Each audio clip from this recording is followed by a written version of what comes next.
Hey guys, welcome back to the channel.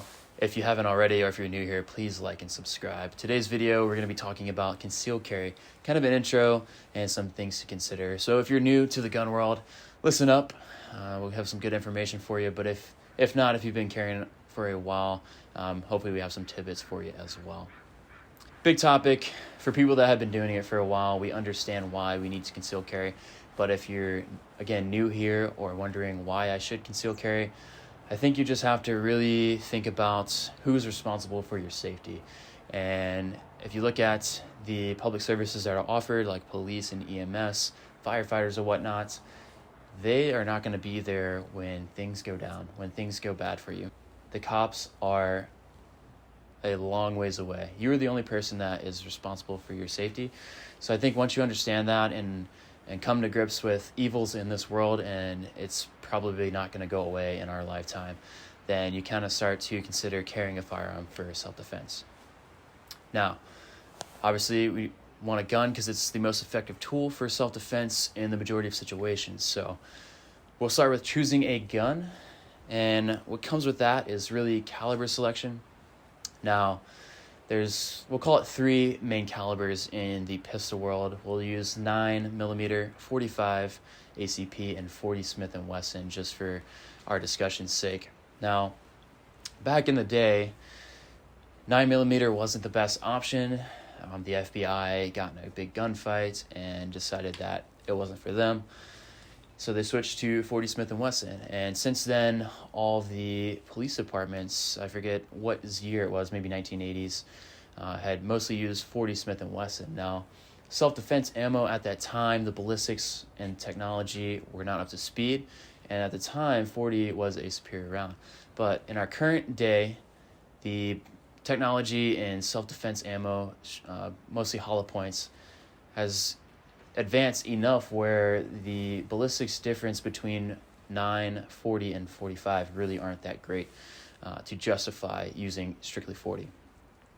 So when it comes to caliber, you're really balancing the weight of the round, the capacity, and the price, right? So we're not going to just shoot self-defense rounds. We need to buy training ammunition to go out and perfect our skills on the range, in our own time. So we want to have cheap training ammo, and for that, 9mm is going to be your best option.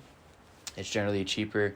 Let's use pre-COVID prices here. A case of 9 was about $200, and a case of 40 was like $250. So you already saved $50 a case there. You can train more, you can buy more ammo, and you can progress your skills for less cost. So really, it comes down to capacity, because weight plays into that. Obviously, less rounds, they're heavier for 40 and 45.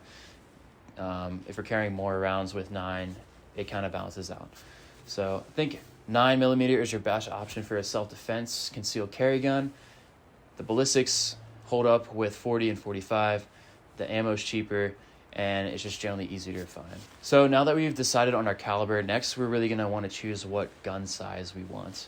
In the pistol world, there's really three main categories. You have subcompact, compact, and full size. So on the table here, we have some offerings from Glock that demonstrate the size difference.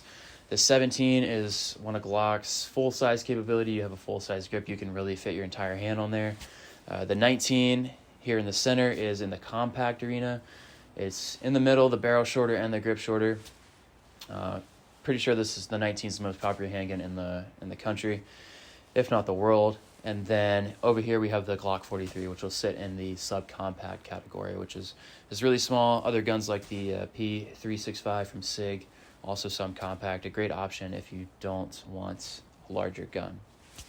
Now, choosing a size is really dependent on your body frame. I'm average guy, 5'9", 180, and I carry a Glock 19. I could also very well carry a 17. So I think most people could carry a 19, but things like clothing, weather, and just your comfort level will dictate what you want to carry. Recommendations on choosing that, I would find friends that have different size handguns, see how they fit in your hand, and then take that information. If they're going to let you go shoot their guns, great. See if they'll take you out to the range. If not, most indoor ranges do offer handgun rentals where you can just rent different types, different sizes or whatever, take that to their range and shoot them. See which one fits your hand the best and see which one you can handle and shoot proficiently with, because grip size is really going to dictate how well your follow-up shots are going to come on. Next, once you have your gun picked out, you're going to need a holster, right? You don't want to be Mexican carrying, just shoving a loaded handgun in your waistband, even though we all want to, like Sicario. But holsters are very important. Now, they are gun specific, and disclaimer, if you have a light on your gun, they are specific to that light. So keep that in mind if you want to purchase accessories in the future. Choosing a holster is really going to depend on what position on your waist you want to carry. And generally we say 12 o'clock or appendix. You're probably going to be interested in something like the T.REX Arms Sidecar here, where you can carry a pistol and a spare mag. Another brand that offers this type of holster is the Tier 1. They kind of came out with the first people to have like a flex right there. They use bungee strap or 550 cord to allow that flex. Since then, T.REX has adjusted their sidecar to allow it to flex with the little the pole in there. Don't have to carry an extra mag. That's kind of situation dependent, and you have to make your own risk assessment. Hey, I'm carrying a Glock 19. It has 15 rounds. Is that going to be enough? You can never say, right? But you can kind of think of the situations that you might find yourself in, and research past, instances of people getting robbed. Active self-protection is a great source on YouTube. A lot of times, it's not just one attacker. You might have to deal with 2, 3, or 4. And think about how many rounds you're going to have to put into that person. Most of the time, you're not going to stop a threat with only 1 round. So keep that in mind. Personally, I do carry with an extra mag in the sidecar, or recently I've been just carrying in a single pistol holster and carrying a mag somewhere else, like in a pocket. I think Neo Mag is a great option for that if you want to carry a magazine in your pocket. It's just a little clip that holds the magazine and allows easy access for that reload or whatnot. Now, a lot of people don't think of this when they first start carrying, but in addition to a holster, you're probably going to want a dedicated gun belt or a concealed carry belt.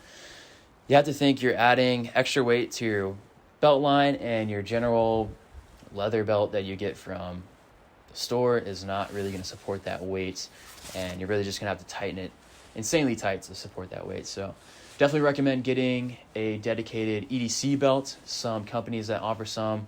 I personally have the Blue Alpha EDC belt, big fan of it.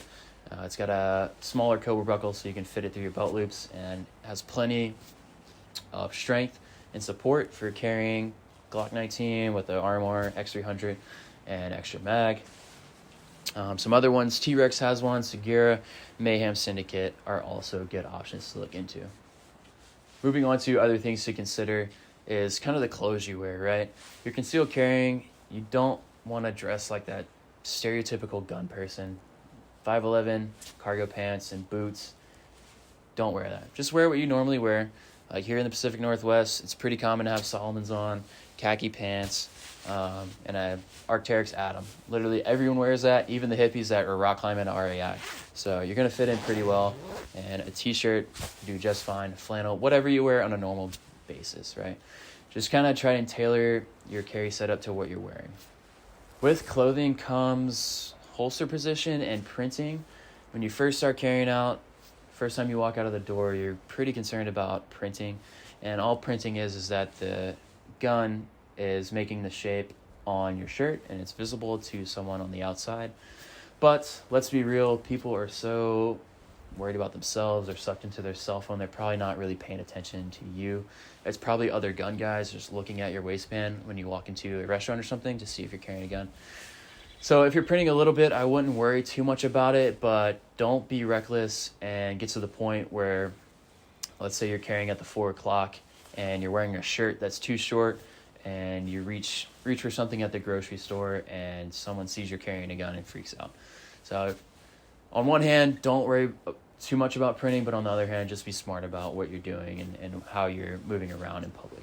With that said, there may be times where you can't carry on body or you just don't want to, right?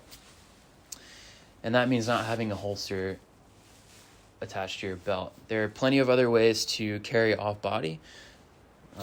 Sling bags have become really popular. EDC bags have become really popular in the past few years. That's always an option.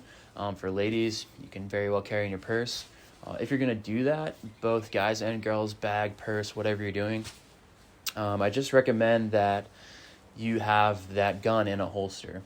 Another way that we do it, for me personally, if we're skiing, if I'm riding my bike or whatnot, just maybe even going to the grocery store where I just have gym shorts on, a fanny pack is also another great option. It's pretty inconspicuous. Again, here in the Pacific Northwest, a bunch of hippies, they carry fanny packs. I guarantee you, if you interviewed 10 people in the grocery store, they're not going to guess that you're carrying a gun in your fanny. Granted, if it's not the Woodland, the M81 fanny from Spiritus, which is a normal one, right? I think Carhartt makes some great ones, and some of my friends carry that way as well. So now we figured out what gun we're going to carry, what caliber it's going to be, and how we want to carry that. We're going to carry in a holster. We're going to carry off body somehow in a bag or fanny. You really need to read up on the laws in your state. Now, I'm not going to get too deep in the weeds just because I can't cover all 50 states, but don't rely on someone else to tell you what the laws are in your state. It's really easy to just go to your state's legislator page and look up the statutes that pertain to, 1, concealed carry, 2, self-defense. Are you going to be justified in shooting in certain situations, right? In most states, your life has to be in imminent danger for great bodily harm. Now, certain states have different variations of castle doctrine or stand your ground laws. Again, do your own research to figure out whatever your state's laws are. And as for concealed carrying, needing a license, again, that's up to your state. Unfortunately, we don't have national reciprocity here. Something we should have passed by now.